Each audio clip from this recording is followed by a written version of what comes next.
Hello students, this is Dr. Amit Juneja, lecturer economics, Shahid Balwinder Singh Government Senior Secondary Smart School, Sabuana District, Fazilka.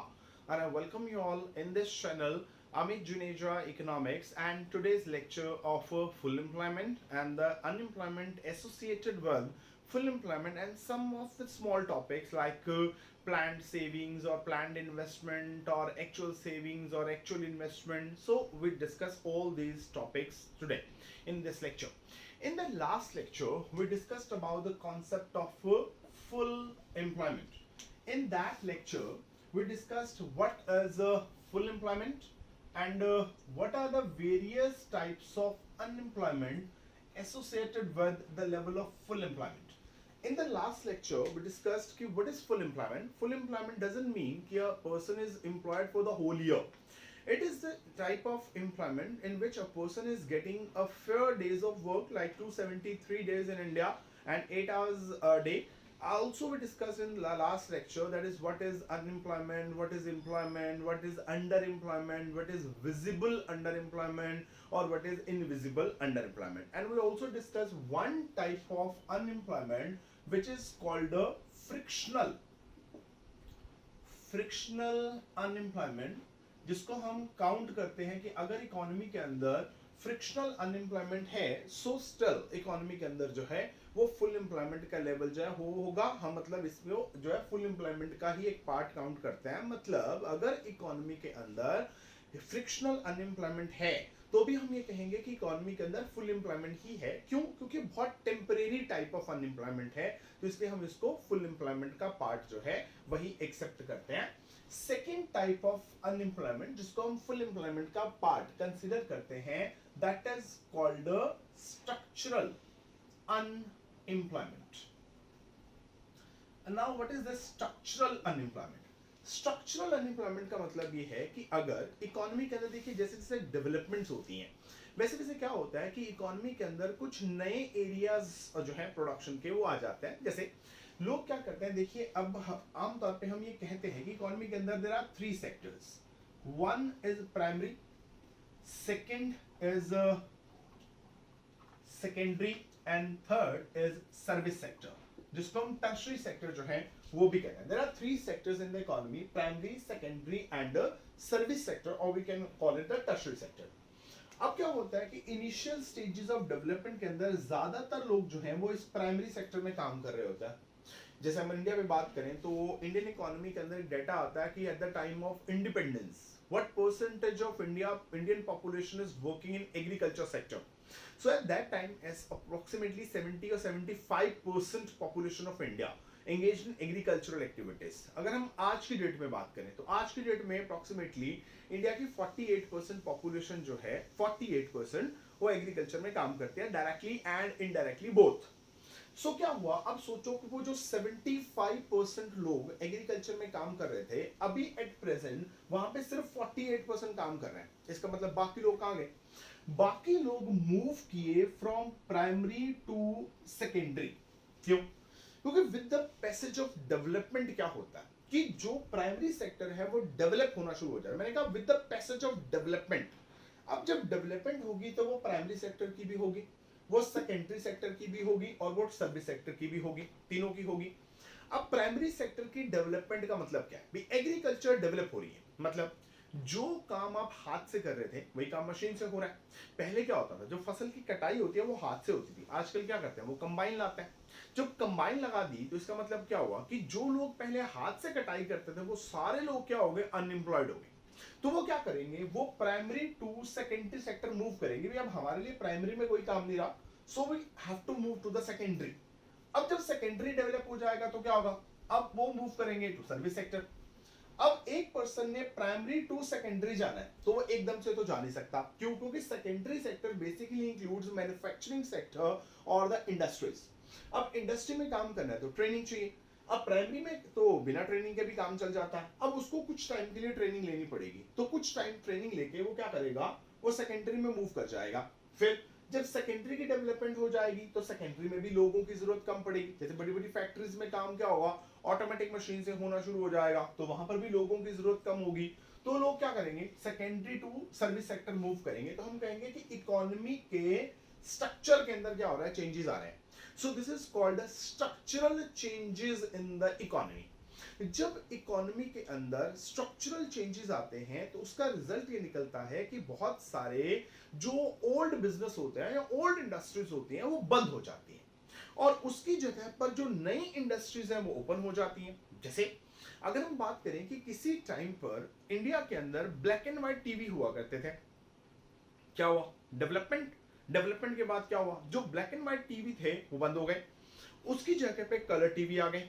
अब एक बंदा जिसको black and white TV बनाना आता है वो काम कर रहा था, अब ब्लैक एंड व्हाइट टीवी की इंडस्ट्री खत्म, उसकी जगह पे कलर टीवी आ गए, तो उसको क्या करना पड़ेगा, ब्लैक एंड व्हाइट टीवी से कलर टीवी वाली इंडस्ट्री में मूव करना पड़ेगा, पर उसको थोड़ी बहुत ट्रेनिंग की जरूरत पड़ेगी, and in those days of training वो क्या होगा, वो अनएम्प्लॉयड होगा। सो उसको हम बोलेंगे स्ट्रक्चरल अनएम्प्लॉयमेंट। फिर कलर टीवी बंद हो गए, तो उसके बाद एलसीडी आ गए, फिर एलईडीज आ गए, फिर स्मार्ट टीवी, फिर और बहुत सारी डेवलपमेंट्स हुई, ये सारा हुआ। किसी टाइम में इंडिया के अंदर स्कूटर, ये बहुत एक बड़ी इंडस्ट्री थी स्कूटर, अब धीरे धीरे क्या हुआ, स्कूटर इंडस्ट्री खत्म, उसकी जगह पे क्या हुआ, क्योंकि पेट्रोल के रेट बहुत ज्यादा बढ़ गए, तो उसका रिजल्ट ये निकला कि लोगों ने स्कूटर की डिमांड करनी बंद कर दी, तो उसकी जगह पे उन्होंने बाइक्स की डिमांड करनी शुरू कर दी। So at one time Bajaj Chetak was one of the brand in scooter business. तो बजाज चेतक ने क्या किया, अपनी जो स्कूटर प्रोडक्शन थी वो बंद कर दी और उसकी जगह पे बाइक बनानी शुरू कर दी। तो क्या हुआ, जो लोग स्कूटर इंडस्ट्री में काम कर रहे थे वो अनएम्प्लॉयड हो गए, तो उनको क्या करना पड़ेगा, उनको बाइक इंडस्ट्री के अकॉर्डिंगली अपने आप को एडजस्ट करना पड़ेगा, थोड़ी बहुत ट्रेनिंग लेनी पड़ेगी। तो क्या होगा, वो इन द मीन टाइम वो क्या होगा, वो अनएम्प्लॉयड हो जाएंगे। So the people are becoming unemployed because of the structural changes in the economy, तो उसको हम बोलेंगे स्ट्रक्चरल अनएम्प्लॉयमेंट। सो अब इसमें भी लोग जो है वो 92 डेज वाली जो लिमिट की हमने बात की थी ना लास्ट लेक्चर, तो वो उसको फुलफिल नहीं करेंगे, वो 92 डेज से पहले पहले अपने आप को अडेप्ट कर लेंगे अकॉर्डिंग टू न्यू सिचुएशंस, तो उनको काम जो है वो मिल जाएगा। सो इसलिए हम ये कहते हैं कि अगर इकोनॉमी के अंदर सिर्फ ये दो तरह की अनएम्प्लॉयमेंट हो, मतलब फ्रिक्शनल हो और स्ट्रक्चरल हो, इसके अलावा और कोई अनएम्प्लॉयमेंट नहीं होनी चाहिए। आप इंडियन इकोनॉमी के अंदर बहुत तरह की और भी अनएम्प्लॉयमेंट पढ़ेंगे, जिसके अंदर आप ओपन अनएम्प्लॉयमेंट पढ़ेंगे, सीजनल अनएम्प्लॉयमेंट पढ़ेंगे, उसके अंदर आप साइक्लिकल अनएम्प्लॉयमेंट पढ़ेंगे, या आप educated unemployment, industrial unemployment, disguised unemployment, बहुत तरह की अनएम्प्लॉयमेंट आप पढ़ने वाले हैं। अगर उनमें से कोई भी एक भी अनएम्प्लॉयमेंट और आ गई इसके बीच में, तो मैं कहूंगा अब फुल एम्प्लॉयमेंट जो है वो नहीं। तो फुल एम्प्लॉयमेंट में लाना है तो क्या होना चाहिए, सिर्फ दो तरह की ही अनएम्प्लॉयमेंट जो है वो अलाउड है। कौन कौन सी, फ्रिक्शनल और स्ट्रक्चरल। अगर ये दो तरह की अनएम्प्लॉयमेंट एग्जिस्ट करती है, इसके अलावा और कोई भी अनएम्प्लॉयमेंट एग्जिस्ट नहीं करती, हम ये कह सकते हैं कि इकोनॉमी के अंदर क्या है, फुल एम्प्लॉयमेंट जो है वो एग्जिस्ट करता है। सो इन्हीं दो तरह की जो अनएम्प्लॉयमेंट है, क्योंकि कभी खत्म नहीं होती, क्यों नहीं होती, क्योंकि इकोनॉमी के अंदर देखिए स्ट्रक्चरल चेंजेस जो हैं वो आते रहते हैं, तो स्ट्रक्चरल चेंजेस आते रहेंगे तो लोग जो हैं वो स्ट्रक्चरली अनएम्प्लॉयड होते रहेंगे। तो हमने कहा ऊपर में क्या होगा, लोग अपनी जो जॉब है उसको चेंज करेंगे, मशीन के अंदर फॉल्ट पड़ जाएगा, रॉ मटेरियल अवेलेबल नहीं होगा, इलेक्ट्रिसिटी के कट्स लग सकते हैं, तो ये तो लगते रहते हैं, तो ये भी खत्म नहीं हो सकता। सो इसलिए ये दो तरह की अनएम्प्लॉयमेंट जो है, ये तो चाहे कोई इकोनॉमी जितनी मर्जी डेवलप हो जाए ये तो रहेगी ही रहेगी। तो इसलिए हम कह सकते हैं ये नेचुरल रेट ऑफ अनएम्प्लॉयमेंट है, मतलब ये नेचुरल है, इतनी तो अनएम्प्लॉयमेंट होगी ही होगी। That's why it is called a full employment level even when there is a frictional unemployment in the economy and structural unemployment in the economy. तो ये दो तरह के अनएम्प्लॉयमेंट जो है हम उसको फुल एम्प्लॉयमेंट के अंदर जो है वो एक्सेप्ट करते हैं। नेक्स्ट हम एक तरह से और जो अनएम्प्लॉयमेंट का टॉपिक है हम उसको एक तरह से और भी डिस्कस कर सकते हैं। एक होती है जिसको हम कहते हैं वॉलंटरी अनएम्प्लॉयमेंट, और एक होती है इनवॉलंटरी। वॉलंटरी मतलब एक पर्सन जो है वो अपनी मर्जी से अनएम्प्लॉयड है, मतलब वो काम ही नहीं करना चाहता, जैसे हमने कंडीशंस की थी कि अगर हमें किसी भी पर्सन को एम्प्लॉयड या अनएम्प्लॉयड बोलना है, for that there are certain conditions कि first condition is that the person is willing to work. तो वॉलेंटरली अनएम्प्लॉयड वो लोग होंगे जो वॉलेंटरली अपनी मर्जी से अनएम्प्लॉयड है, मतलब वो जो फर्स्ट थ्री कंडीशंस थी उनको वो फुलफिल नहीं करते। मतलब either they are not willing to work at all, वो काम करना ही नहीं चाहते। Number two, they are willing to work but are not willing to work at the existing wage rate, वो भी हो सकता है। Number three, they are willing to work, they are willing to work at the existing wage rate but they are not able to work, so then the person is called a voluntarily unemployed। तो अब voluntarily unemployment जो है वो ऐसी unemployment है जिसको हम कभी भी unemployment accept ही नहीं करते। मतलब अगर एक पर्सन voluntarily unemployed है तो हम कहेंगे एक्चुअली वो unemployed है ही नहीं।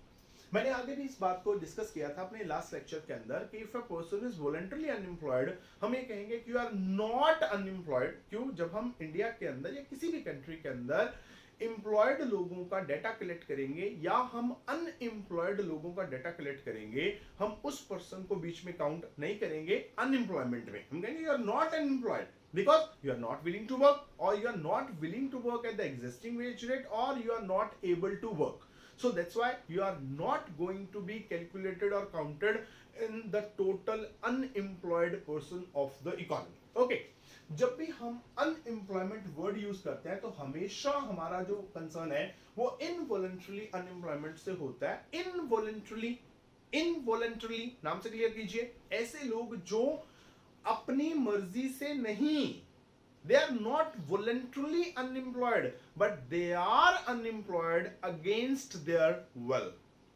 they want to work, they are willing to work, they are willing to work at the existing wage rate and they are able to work but still they are not getting the work, then they are called involuntarily unemployed।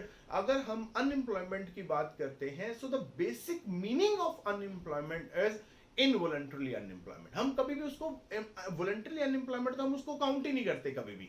तो जब भी ये आपके सिर्फ आपकी knowledge के लिए था कि जब भी आपने अनएम्प्लॉयमेंट की बात करनी है तो अनएम्प्लॉयमेंट में हम सिर्फ और सिर्फ जो हमारे इनवॉलंटरली अनएम्प्लॉयड लोग हैं हम सिर्फ उनको लेके चलते हैं और किसी को भी हम लेके जो है वो नहीं चलते। सो this is the basic unemployment phenomena. अब इसके बाद हमारे ना मैक्रो इकोनॉमिक्स में कुछ कॉन्सेप्ट्स आते हैं which are related to saving and investment. So हम क्या करते हैं, जो भी हमारे सेविंग और इन्वेस्टमेंट के टॉपिक हैं हम उसको दो पार्ट्स में डिवाइड करते हैं। एक होता है उसको हम कहते हैं प्लान्ड, प्लान्ड सेविंग्स, एक होती है उसको कहते हैं प्लान्ड इन्वेस्टमेंट। जो प्लान्ड सेविंग्स है हम उसको एक और नाम भी दे सकते हैं, हम उसको कह सकते हैं एक्स अंटे सेविंग्स और इसको हम कह सकते हैं एक्स अंटे इन्वेस्टमेंट। ठीक है। सो जो भी हम सेविंग और इन्वेस्टमेंट की बात करेंगे हम उसको जो है वो दो पॉइंट ऑफ व्यू से देखेंगे। This is a first view. अभी सेकंड व्यू के बाद हम डिस्कस करने वाले हैं प्लान्ड सेविंग्स। नाम से क्लियर कीजिए, प्लान्ड सेविंग्स मतलब इकोनॉमी के अंदर देखो, जब भी हमने इकोनॉमी की बात करनी है और जितने भी हमने मैक्रो इकोनॉमिक्स में एनालिसिस करने होते हैं, मतलब जितने भी एनालिसिस हमने on the economy level as a whole करने होते हैं, वो सारे के सारे लेवल जो एनालिसिस हैं वो हमेशा एक अकाउंटिंग ईयर के अंदर होते हैं। तो अब अगर मुझे इस प्लान्ड सेविंग की डेफिनेशन देनी है तो मैं कैसे दूंगा, मैं कहूंगा कि planned savings are those savings which are planned, which are planned क्योंकि planned है, which are planned by those person in the economy who save in an accounting year। so this is the planned savings। planned savings क्या है, कहते हैं planned savings are those savings जो plan की जाती है, विच आर प्लान्ड, किसके द्वारा? वो सारे लोगों के थ्रू जो इकोनॉमी के अंदर सेव करते हैं, जिनका काम सेविंग करना है इकोनॉमी के अंदर। अब सेविंग कौन कौन करता है, अभी हम बात करने वाले थोड़ी देर में। देखिए, अगर हम एक फोर सेक्टर इकोनॉमी की बात करें तो अब ध्यान से सोचो कि फोर सेक्टर इकोनॉमी मॉडल के अंदर कौन कौन से सेक्टर है। एक हमारे पास हाउस होल्ड सेक्टर होता है, एक हमारे पास प्रोडक्शन सेक्टर होता है, एक हमारे पास गवर्नमेंट सेक्टर होता है, और एक हमारे पास रेस्ट ऑफ वर्ल्ड सेक्टर होता है। ठीक है, अब अगर हम याद करें कि फोर सेक्टर इकोनॉमी मॉडल में क्या था, हमने कहा था हाउस होल्ड सेक्टर जितनी सेविंग्स करता है वो फाइनेंशियल सिस्टम को दे देता है, जब उसको जरूरत होती है तो वो बोरो कर लेता है। जो प्रोडक्शन सेक्टर है वो जितनी सेविंग करता है वो सारी की सारी फाइनेंशियल सिस्टम को दे देता है, जब उसको जरूरत होती है तो वो बोरो कर लेता है।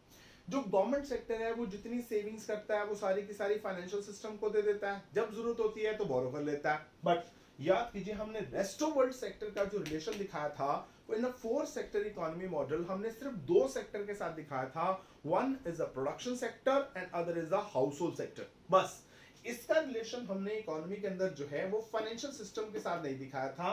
अब अगर सेविंग्स होंगी तो वो कहां पे होंगी? सेविंग्स होंगी फाइनेंशियल सिस्टम के अंदर। फाइनेंशियल सिस्टम क्या है? Which includes banking, number two insurance companies और नॉन बैंकिंग फाइनेंशियल इंस्टीट्यूशंस जितने भी हैं। जो भी फाइनेंशियल इंस्टीट्यूशंस हैं जहां पर जाके आप अपनी सेविंग्स जो हैं वो रख सकते हैं, तो वो उनमें कौन कौन सेविंग्स करता है? हाउस होल्ड करता है, प्रोडक्शन करता है, गवर्नमेंट करती है। तो ये तीन सेक्टर इकोनॉमी के अंदर ऐसे हैं जो सेविंग करते हैं। अगर आपको ये ना समझ में आ रहा हो तो आप circular flow of income and output का मेरा लेक्चर चेक कर सकते हैं, जहां पे मैंने फोर सेक्टर इकोनॉमी मॉडल जो है वो करवाया था। उसमें मैंने इन तीन सेक्टर्स को फाइनेंशियल सिस्टम के साथ जो है वो कोरिलेट किया था। तो इकोनॉमी के अंदर ये तीन सेक्टर ऐसे हैं जो क्या करते हैं, जो सेविंग्स करते हैं। तो इन सेक्टर्स ने प्लान किया, जैसे हाउस होल्ड सेक्टर ने प्लान किया कि मैं इस बार सेविंग करूंगा let it be of 10 crore, और प्रोडक्शन सेक्टर ने प्लान किया कि मैं इस साल सेविंग करूंगा let it be of 20 crore, और गवर्नमेंट कहती है कि मैं इस बार सेविंग करूंगी let it be of 30 crore. So पूरी इकोनॉमी के अंदर प्लानिंग हुई, कितने की? 60 करोड़। 10 करोड़ की सेविंग हाउस होल्ड सेक्टर ने प्लान की, 20 करोड़ की प्रोडक्शन सेक्टर ने प्लान की, 30 करोड़ की जो है वो गवर्नमेंट सेक्टर ने प्लान की। तो टोटल इकोनॉमी के अंदर 60 करोड़ की सेविंग्स जो है वो प्लान हुई। इस साल इतनी करोड़ की सेविंग्स जो है वो होने वाली है। सो this is called your planned savings. इसको एक्स आंटे सेविंग्स भी कहते हैं। ठीक है, नंबर टू प्लान्ड इन्वेस्टमेंट। अब प्लान्ड इन्वेस्टमेंट नाम से क्लियर कीजिए। अब इसको अगर मुझे प्लान्ड इन्वेस्टमेंट कहना है तो मैं क्या करूंगा, इसको छोड़ देते हैं। अब मैं जहां पे ये सेविंग्स लिखा था यहां पे सेविंग की जगह पे मैं कर दूंगा इन्वेस्टमेंट। ठीक है, यहां पर भी जो सेविंग लिखा हुआ था यहां पे लिख दूंगा इन्वेस्टमेंट। बस जहां जहां पे सेविंग लिखा है वहां वहां पे इन्वेस्टमेंट कर देना, दोज हु इन्वेस्ट। तो ये क्या हुआ, कहता है planned investment are those investment which are planned by those person और those sectors of the economy who invest in an accounting year. मतलब अब अगर आपने प्लान्ड सेविंग की बात करनी है वो भी इन एन अकाउंटिंग ईयर की बात करनी है, और अगर आपने प्लान्ड इन्वेस्टमेंट की बात करनी है तो भी आपने अकाउंटिंग ईयर की बात करनी है। Accounting year is that year which starts from 1st of April and end at the 31st of March. So, अब इस बार क्या होगा, इन्वेस्टमेंट करने वाला कौन कौन है चेक कीजिए। अब हाउस होल्ड सेक्टर जो है वो इन्वेस्टमेंट नहीं करता। याद कीजिए, हमने कभी भी हाउस होल्ड सेक्टर की इन्वेस्टमेंट नहीं दिखाई थी। जब हमने इन्वेस्टमेंट की बात की थी हमने कहा था इन्वेस्टमेंट सिर्फ कौन कौन करता है, तीन सेक्टर करते हैं। कौन कौन से? फर्स्ट, सेकेंड और थर्ड। एक तो जो प्रोडक्शन सेक्टर है वो इन्वेस्टमेंट करता है, एक जो गवर्नमेंट सेक्टर है वो इन्वेस्टमेंट करता है, और एक रेस्ट ऑफ वर्ल्ड सेक्टर जो है वो इन्वेस्टमेंट करता है। तो ये तीन सेक्टर जो है वो इन्वेस्टमेंट करने वाले हैं। ओके, अब प्रोडक्शन सेक्टर जो है वो प्लान करता है इस बार हम क्या करेंगे, 20 करोड़ की इन्वेस्टमेंट करेंगे। गवर्नमेंट कहता है कि इस बार हम 40 करोड़ की इन्वेस्टमेंट करेंगे। रेस्ट वर्ल्ड कहता है इस बार हम 50 करोड़ की इन्वेस्टमेंट करेंगे। सो टोटल इन्वेस्टमेंट प्लान हुई 110 करोड़ की। ओके, सो ये तीन सेक्टर जो है वो इन्वेस्टमेंट करने वाले हैं। अब ध्यान से चेक करो इसमें चेंज क्या आया। चेंज आया कि जब मैंने इन्वेस्टमेंट की बात की तो मैंने हाउस होल्ड सेक्टर को बीच में से निकाल दिया और मैंने बीच में क्या किया, रेस्ट वर्ल्ड सेक्टर को ले आया। प्रोडक्शन सेक्टर और गवर्नमेंट सेक्टर सेम रहे, वो कंजम्पशन में भी थे, ठीक है, और मतलब वो सेविंग करने वालों में भी थे और वो इन्वेस्टमेंट करने वालों में भी है। पर जो अपना हाउस होल्ड सेक्टर है वो सेविंग करने वालों में तो है पर वो इन्वेस्टमेंट करने वालों में नहीं है। सो इन्वेस्टमेंट करने वालों में रेस्ट वर्ल्ड आ गया, ये सेविंग वालों में नहीं था। तो अब इन्होंने तीनों सेक्टर्स ने मिलकर प्लान किया कि इस अकाउंटिंग ईयर जो भी चल रहा है उसके अंदर हम 110 करोड़ की इन्वेस्टमेंट क्या करेंगे। सो प्लान कर रहे हैं इन्वेस्टमेंट करने की। So this is called their planned investment और कॉल्ड एक्स आंटे इन्वेस्टमेंट। अब इसमें फंडा ये है कि अगर आप अभी जो मैंने यहां पे एग्जांपल दी, अगर आप यहां पे सोचें तो चल ये रहा है कि जो आपकी प्लान्ड सेविंग्स थी वो थी 60 करोड़ की और जो हमने अभी प्लान्ड इन्वेस्टमेंट बनाई वो हुई हमारी 110 करोड़ की। ठीक, अब इकोनॉमी के अंदर प्लान हो रही है सेविंग, हम कितनी सेविंग्स करेंगे, तो कहता है सेविंग्स करेंगे 60 करोड़ की। जो इन्वेस्टर्स हैं वो प्लान करें कि हम इन्वेस्टमेंट करेंगे 110 करोड़ की। So these two are not equal to each other. क्यों इक्वल नहीं है? इक्वल इसलिए नहीं है क्योंकि इकोनॉमी के अंदर जो सेविंग करने वाले लोग होते हैं वो कोई और होते हैं और जो इन्वेस्टमेंट करने वाले लोग हैं वो कोई और होते हैं। जैसे मैंने अभी बात की थोड़ी देर पहले कि अगर हम यहाँ पे सेविंग्स की बात करें, इकोनॉमी के अंदर सेविंग कौन करता है और यहां पर इकोनॉमी के अंदर इन्वेस्टमेंट कौन करता है। सो हमने कहा सेविंग करने वाले तीन सेक्टर हैं, इन्वेस्टमेंट करने वाले भी तीन सेक्टर हैं। सेविंग्स करने वालों में हाउस होल्ड सेक्टर है, प्रोडक्शन सेक्टर है और गवर्नमेंट सेक्टर है। इन्वेस्टमेंट में प्रोडक्शन सेक्टर है, गवर्नमेंट सेक्टर है और रेस्ट वर्ल्ड सेक्टर है। अब देखिए इधर हाउस होल्ड है इधर नहीं है, इधर रेस्ट वर्ल्ड है इधर नहीं है। ठीक, तो क्या हुआ, कहते हैं इकोनॉमी के अंदर सेवर्स और इन्वेस्टर्स जो होते हैं वो दो अलग अलग कैटेगरीज होती हैं। मतलब जो सेविंग करने वाले प्लान कर रहे हैं और जो इन्वेस्टमेंट करने वाले प्लान कर रहे हैं, जब दोनों लोग ही अलग अलग हैं तो फिर दोनों का सेम होना जरूरी नहीं है। मतलब क्या हो सकता है कि इकोनॉमी के अंदर जो प्लान्ड सेविंग्स और प्लान्ड इन्वेस्टमेंट का जो कॉन्सेप्ट है वो कुछ इस तरह से हो सकता है कि फर्स्ट केस में हम ये कह सकते हैं कि इकोनॉमी के अंदर क्या होगा, जो भी आपकी प्लान्ड सेविंग्स हैं they can be greater than planned investment. Second case में क्या हो सकता है, सेकेंड केस में ये हो सकता है कि जो प्लान्ड इन्वेस्टमेंट है वो ज्यादा हो सकती है प्लान्ड सेविंग से। और बाय चांस मैं अभी बाय चांस वर्ड यूज कर रहा हूं, बाय चांस ये हो सकता है कि जो प्लान्ड इन्वेस्टमेंट और प्लान्ड सेविंग्स हैं वो बराबर भी हो सकते हैं, but it is only a by chance phenomena. मतलब ये भी हो सकता है ये भी हो सकता है। सो इसलिए केन्स जब भी बात करते हैं इन्वेस्टमेंट की और सेविंग की, ये मैं इन्वेस्टमेंट और सेविंग इसलिए करा रहा हूं क्योंकि अगले चैप्टर के अंदर हमें इन कॉन्सेप्ट का जो हमने यूज करना है, जिसके अंदर हम इक्विलिब्रियम दिखाने के लिए सेविंग और इन्वेस्टमेंट फिनोमिना जो है वो यूज करेंगे। कैसे होगा, जैसे मैंने थोड़ी देर पहले अपने पिछले लेक्चर के अंदर एक आइडिया दिया था कि इकोनॉमी के अंदर इक्विलिब्रियम अगर लाना है तो वहां पे होगा जहां पे एग्रीगेट डिमांड और एग्रीगेट सप्लाई इक्वल होंगे। जैसे माइक्रो के अंदर जब इक्विलिब्रियम्स आते हैं तो वहां पे आते हैं जहां पे demand is equal to supply होता है। सो मैक्रो के अंदर इक्विलिब्रियम आएंगे तो वहां पे डिमांड और सप्लाई था, यहाँ पे एग्रीगेट डिमांड और एग्रीगेट सप्लाई आ जाएगा। नंबर 2, अब एक तो aggregate demand aggregate supply equal होंगे, एक हमारे पास मेथड और भी है इक्विलिब्रियम लाने का, वो ये है कि जहां पर सेविंग और इन्वेस्टमेंट इक्वल हो जाएंगे। तो सेविंग और इन्वेस्टमेंट इक्वल होने तो वो हम अगले चैप्टर में बात करेंगे कि अब हम बात ये भी करेंगे कि आप चाहे जो इक्विलिब्रियम है उसको आप एग्रीगेट डिमांड एग्रीगेट सप्लाई के मेथड से निकाल लीजिए, चाहे आप उसको इन्वेस्टमेंट और सेविंग के मेथड से निकाल लीजिए, इक्विलिब्रियम सेम पॉइंट पे आएगा। These are the two methods for the calculation of equilibrium point. So इसलिए क्योंकि हमें अगले चैप्टर में जाके इन्वेस्टमेंट और सेविंग मेथड जो उसको यूज करना है in order to find out the point of equilibrium in an economy. So that's why we are dealing with this phenomena, saving and investment. So एक तो ये है प्लान सेविंग और प्लान इन्वेस्टमेंट जिनका इक्वल होना जो है वो जरूरी नहीं है, क्योंकि जो प्लान सेविंग है वो प्लान इन्वेस्टमेंट से ज्यादा भी हो सकती है और उससे कम भी हो सकते हैं, दोनों पॉसिबिलिटीज हैं. एक और कॉन्सेप्ट जो है वो हमें देखने को मिलता है which are called actual savings, और एक है जिसको हम बोलते हैं actual investment. Actual saving and actual investment.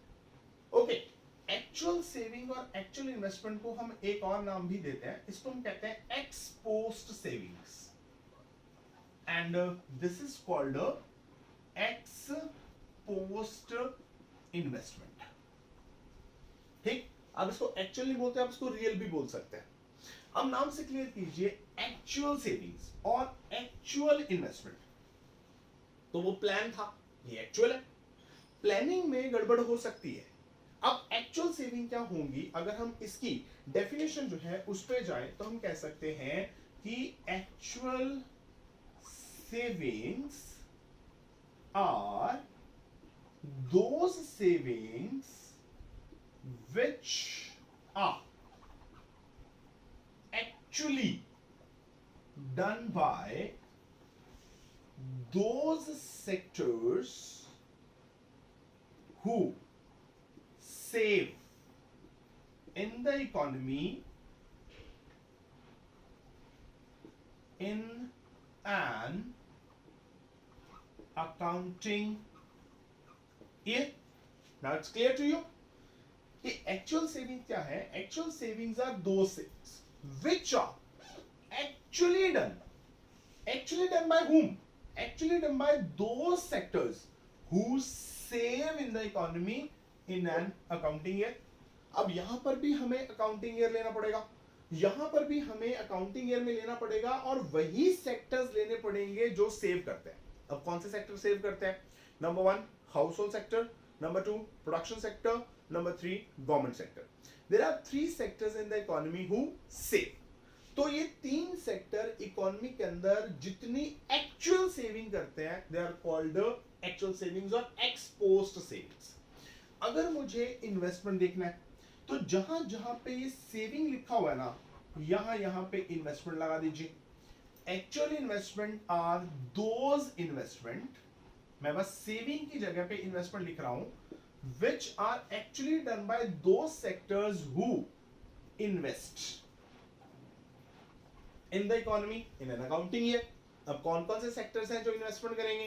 Government sector, production sector and rest of world sector. अब सोचो भी, अब जितनी इन्वेस्टमेंट होगी, अब ये कैसे होगा? सबसे पहला स्टेप क्या होता है? पहला स्टेप ये होता है कि इकोनॉमी के अंदर सबसे पहले होती है इनकम. इनकम में से क्या किया जाता है? कंजम्पशन कर ली जाती है. तो मैंने इनकम में से कंजम्पशन को कर दिया माइनस. इनकम माइनस कंजम्पशन, ये किसके बराबर होता है? हम ऑलरेडी अपने पिछले बहुत सारे लेक्चर्स में देख चुके हैं. It is equal to savings. तो हमने यहाँ पे जो मैं इनकम ले रहा हूं वो मैं सारे के सारे सेक्टर्स की इनकम ले रहा हूं. Means income of the house hold sector और द प्रोडक्शन सेक्टर और द गवर्नमेंट सेक्टर सारे. तो इनकम रिलेटेड भी हुई 100 करोड़ की.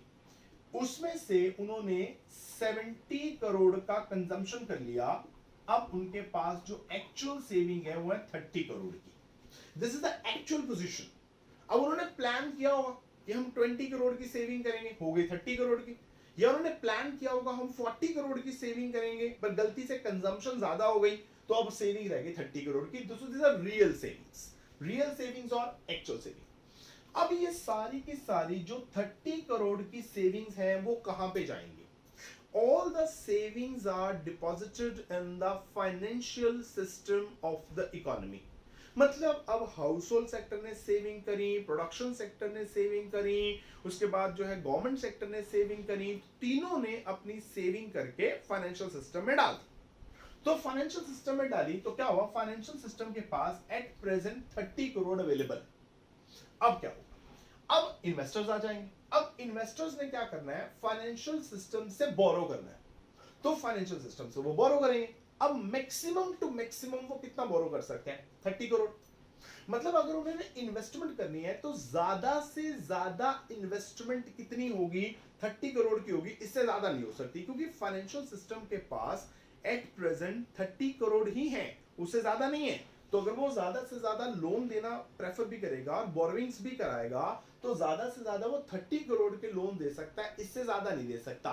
तो अब आप कह सकते हैं कि सर ये कौन से जरूरी है भी, अगर अगर फाइनेंशियल सिस्टम के पास 30 करोड़ पड़े हैं तो वो तो एक्चुअल सेविंग्स है और इन्वेस्टमेंट भी 30 करोड़ की होगी। पर मैं कहता हूं कि हमेशा एक इकोनॉमी के अंदर एक्चुअल सेविंग और एक्चुअल इन्वेस्टमेंट इक्वल होता है। कैसे इक्वल होता है, हम इसको एक एग्जांपल से समझते हैं।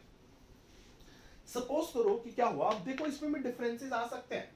यहां पे हम ले लेते हैं एक्चुअल सेविंग जो कि फाइनेंशियल सिस्टम के पास अवेलेबल है, विच आर ऑफ 30 करोड़, और यहां पे है एक्चुअल इन्वेस्टमेंट। जो इन्वेस्टर्स हैं वो कहते हैं कि नहीं नहीं नहीं 30 करोड़ की इन्वेस्टमेंट नहीं करनी, हम तो 25 करोड़ की इन्वेस्टमेंट करेंगे। मतलब अब वो इन्वेस्टमेंट कर रहे हैं 25 करोड़ की, एक्चुअल सेविंग्स है 30 करोड़ की, मतलब 5 करोड़ फाइनेंशियल सिस्टम के पास बैलेंस में। अब जिन लोगों ने सेविंग करके फाइनेंशियल सिस्टम के पास उसको डिपॉजिट कराया, तो वो फाइनेंशियल सिस्टम को बोलेंगे भैया हमने तो आपको 30 करोड़ दिए थे, हमें तो 30 करोड़ पे इंटरेस्ट दे दो, तो वो तो इंटरेस्ट की डिमांड करेंगे। अब फाइनेंशियल सिस्टम ने करना क्या, बैंक्स क्या करते हैं, लोगों से सेविंग्स की फॉर्म में मनी एक्सेप्ट करते हैं, उस पे उनको इंटरेस्ट प्रोवाइड करवाते हैं, फिर वही पैसे क्या करते हैं, इन्वेस्टर्स को लोन दे देते हैं और वहां से इंटरेस्ट अर्न कर लेते हैं, तो बीच में अपना प्रॉफिट रख लेता है। अब क्या हुआ, जिन्होंने सेविंग कराई उन्होंने कराई 30 करोड़ की, अब वो 30 करोड़ पे इंटरेस्ट की डिमांड करेंगे, पर इन्वेस्टमेंट हो रही है 25 करोड़ की, मतलब जो बैंक को इंटरेस्ट मिल रहा है वो मिल रहा है 25 करोड़ पे, जबकि उसने देना कितने पे है, 30 करोड़ पे। तो क्या होगा, अब अगर ये डिस्क्रिपेंसीज है, या उल्टा भी हो सकता है, मान लीजिए कि 30 करोड़ की सेविंग हुई, जो यहां पे इन्वेस्टमेंट है वो 35 करोड़ की होने वाली है, तो ये तो पॉसिबल ही नहीं है, ये तो पॉसिबिलिटी नहीं है, क्योंकि अगर ज्यादा से ज्यादा फाइनेंशियल सिस्टम के पास 30 करोड़ है तो वो 35 करोड़ कैसे दे सकता है, ये तो ऑप्शन गया। अब ऑप्शन बचे सिर्फ दो, या तो ये हो सकता है कि एक्चुअल सेविंग जो है वो एक्चुअल इन्वेस्टमेंट से ज्यादा होंगी या उसके इक्वल होंगी। अगर सिचुएशन ये है तो बैंक क्या करेगा, जो भी अपने रेट ऑफ इंटरेस्ट है उनको कम कर देगा, एरो नीचे मतलब फॉल। अब इसका रिजल्ट ये निकलेगा कि जो इन्वेस्टर्स होंगे उनको लगेगा कि बैंक ने अपने रेट ऑफ इंटरेस्ट जो है वो कम कर दी है, मतलब अब हमारे लिए बैंक से लोन लेना जो है वो सस्ता हो गया, तो वो क्या करेंगे, बैंक से ज्यादा लोन लेंगे। ज्यादा लोन लेंगे तो क्या होगा, जो बैंक के पास 5 करोड़ एक्स्ट्रा पड़े थे वो भी लोन के तौर पे निकल जाएंगे और ये हमेशा इक्वल हो जाएंगे। सो केन्स इस बात के जो है वो एडवोकेट करता है कि इकोनॉमी के अंदर प्लान्ड सेविंग और प्लान्ड इन्वेस्टमेंट जरूरी नहीं कि बराबर हो, बट इकोनॉमी के अंदर एक्चुअल सेविंग और एक्चुअल इन्वेस्टमेंट जो है वो हमेशा बराबर होता है। सो अब वो कैसे बराबर होता है हमने कर लिया, अगर नहीं बराबर होंगे तो क्या होगा, रेट ऑफ इंटरेस्ट के अंदर इस तरह से चेंजेस आएंगे कि वो दोनों जो है वो एक दूसरे के इक्वल हो जाएंगे। सो इस तरह से दोनों के अंदर हमेशा इक्वालिटी जो है वो बनी रहती है। सो this is the concept of actual saving, actual investment, planned saving, planned investment. So planned saving, planned investment जरूरी नहीं कि बराबर हो, क्यों नहीं, क्योंकि सेविंग करने वाले कोई और है और इन्वेस्टमेंट करने वाले कोई और है, पर एक्चुअली कितनी इन्वेस्टमेंट की जाएगी वो ज्यादा से ज्यादा उतनी ही हो सकती है जितनी सेविंग करने वालों ने सेविंग किया। जब अगर सेविंग करने वालों ने सेविंग ही 30 करोड़ की है तो आप 35 करोड़ की इन्वेस्टमेंट नहीं कर सकते, क्योंकि आपके फाइनेंशियल सिस्टम के पास उतने पैसे ही अवेलेबल जो है वो नहीं होंगे। सो this is a concept of investment and saving, जो हम अपने नेक्स्ट चैप्टर के अंदर जो है उसको कंटिन्यू करने वाले हैं। So this is all about of today's lecture. So we meet again in the next lecture. Till then it's good bye from my side. Thank you very much.